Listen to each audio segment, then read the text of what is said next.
Hey, what's going on, guys? Jay Will here again at Veteran Nerd Review. Getting ready to give you guys another figure review on the highly anticipated and highly sought after DC McFarlane Multiverse Hush Superman. And man, this is a pretty awesome figure in my opinion. I am glad to finally have in my collection here. Went ahead and picked up two from GameStop. Had one pre-ordered from Amazon, but it kept saying it did the whole spiel where it was like approve order and we'll be notified whenever this item is ready to ship, and it kept being pushed back and pushed back. So I just went ahead and canceled on Amazon and went ahead and got two of these guys from GameStop. One for my collection, and I'm debating whether or not I want to put the other one in the pile for you guys to win in the raffle, or just keep it for myself and do a custom. So debating that within my mind, but this is a pretty awesome figure. Looks great, great aesthetic, but there are a few gripes. Well, just maybe really one gripe that I'm going to get into here in a second. But I'm going to go ahead and take him off his stand here. Slide him on back. And gotta let you guys know the raffle is still in effect for the Proton Cannon Iron Man. Brand new sealed in box on the VHS Cyclops. Two highly sought after figures. I know they're probably getting kind of hard to come by right about now, so if you guys want a chance to win those, they're $4 per ticket. So go ahead and hit up that Cash App in the description for a chance to win. Send your name and a code word that's going to be written on your ticket, so that way I can confirm it's you and not someone else trying to get over and win your figures. But yeah, let's take a quick look at the packaging here. The DC McFarlane Multiverse Superman Hush 85 years right there, badge right there on the side. And you got some nice artwork of the design inspiration right there on the back, blown up. I do remember seeing this design several times before in the comic books as I was reading as a kid, so I do remember the design very well. But let's bring these guys just a bit closer and take them off the stand completely that he comes with and do some quick comparison, shall we? This is a great aesthetic, great looking figure all the way around. Glad to have in my collection. But as far as comparisons go, let's go ahead and bring in a few figures so I can get him to stand up for just a second, just a brief moment. We have the rest of his league members, my definitive Justice League so far. We have Green Lantern. We have Flashpoint Flash. We have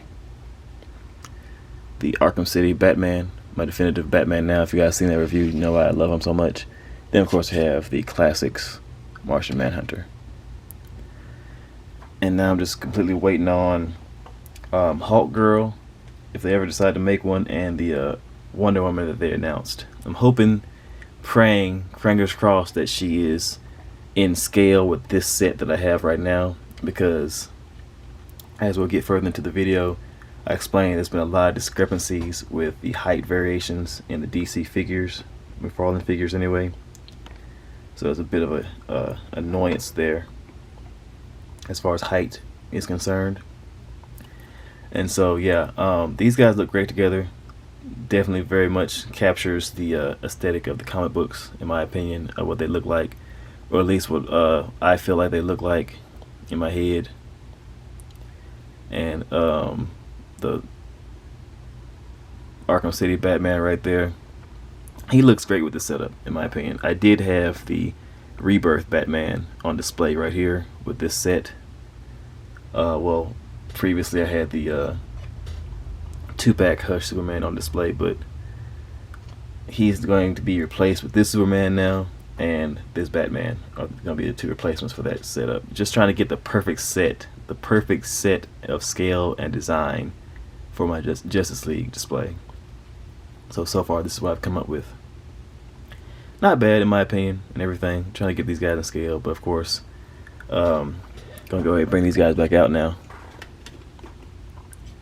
The issue that I've come into, or a lot of collectors have probably come into, is the scale wise setup, because this is supposed to be the Hush Superman, right?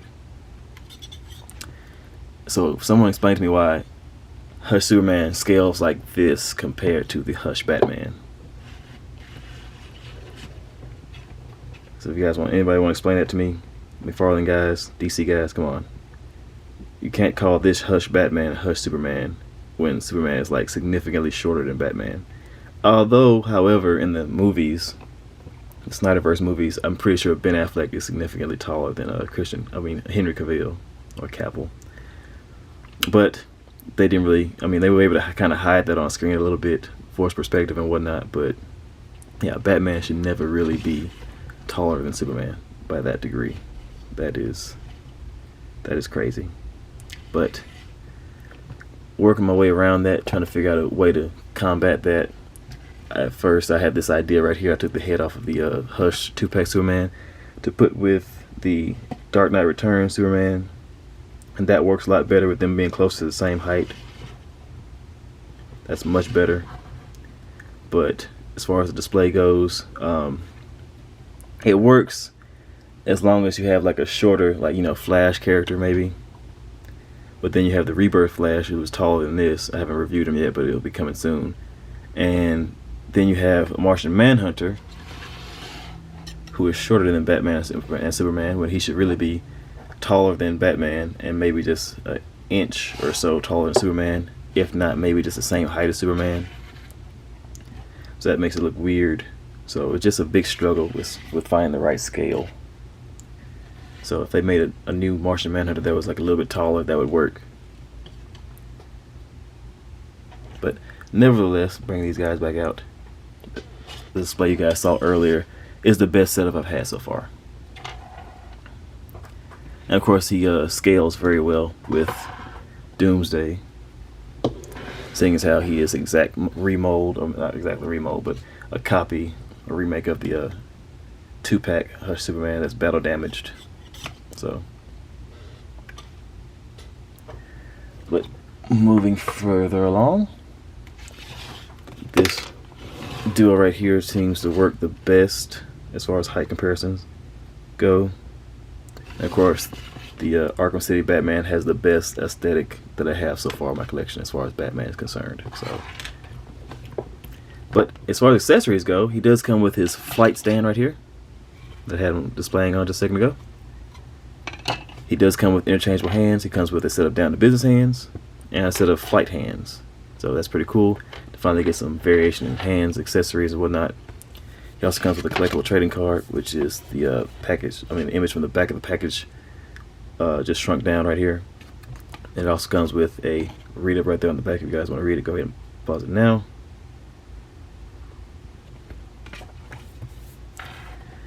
And let's get into look at this guy a little bit more closely. His cape is pretty nicely done. I think it's very similar to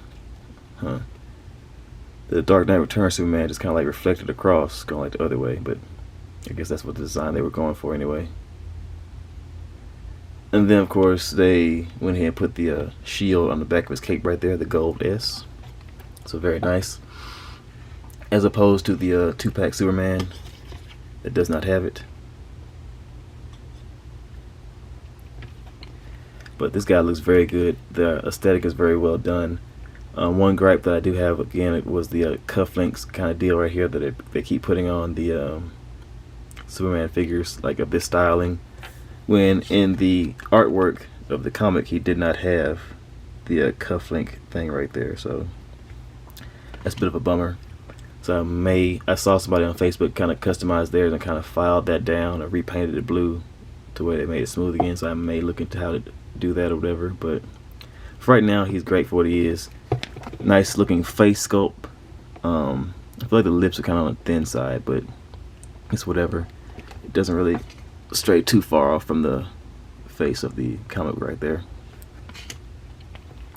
But overall, I definitely like the way he looks. I went ahead and paid the what was it, $19.99 or $20 for this guy, and he does capture a great representation of Superman, in my opinion.